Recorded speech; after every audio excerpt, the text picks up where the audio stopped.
ನಾಡಿಗೆ ನಾನೇ ಶ್ರೀಮಂತನೆಂದು ಮೆರೆಯುತ್ತ ಅಪ್ಪಟ ಕ್ರಿಮಿನಲ್ ರಾಜಕಾರಣಿ ಧನರಾಜ್, ನೀ ಮಾಡುವ ಭೂಗತ ಜಗತ್ತಿನ ಅಂಡರ್ ವರ್ಲ್ಡ್ ಡೀಲ್ಗಳು ನನಗೆ ಚೆನ್ನಾಗಿ ಗೊತ್ತು. ಮಿಸ್ಟರ್ ಧನರಾಜ್, ನೀ ಕೊಡುವ ಪುಡಿಗಾಸಿನ ಆಸೆಗಾಗಿ ನಿನ್ನ ಕೈಗೊಂಬೆಯಾಗಿ ನಿನ್ನ ಸೇವಕನೆಂದು ತಿಳಿದುಕೊಂಡಿರುವೆಯಾ? ಮೂರ್ಖ.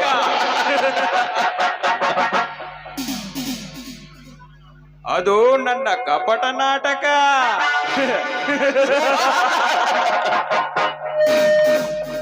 ನಾನೇ ನಿನ್ನ ನಿಷ್ಠಾವಂತ ಸೇವಕನೆಂದು ನಟಿಸಿ ಮುಂದೊಂದು ದಿನ ನಿನ್ನ ಮುದ್ದಿನ ಮಗಳು ಕಾವೇರಿ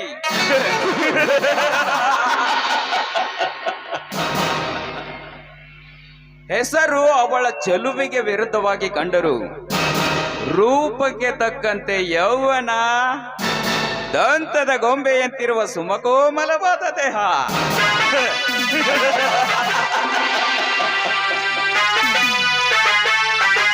ಆ ನಿನ್ನ ಸೌಂದರ್ಯ ಸಿರಿಯನ್ನು ನಾನು ಅನುಭವಿಸದೆ ಬಿಡಲಾರೆ.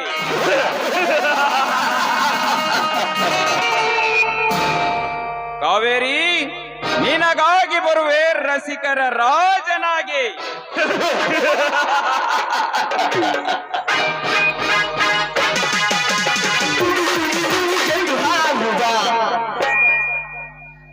ಕಾವೇರಿ, ಈ ದಿನವೇ ಒಪ್ಪಿ ಒಲಿದು ಬಂದರೆ ಶುಭರಾತ್ರಿ, ಇಲ್ಲವಾದರೆ ಕಾವೇರಿ ನಿನ್ನ ಬದುಕಿನಲ್ಲಿ ಕರಾಳ ರಾತ್ರಿ.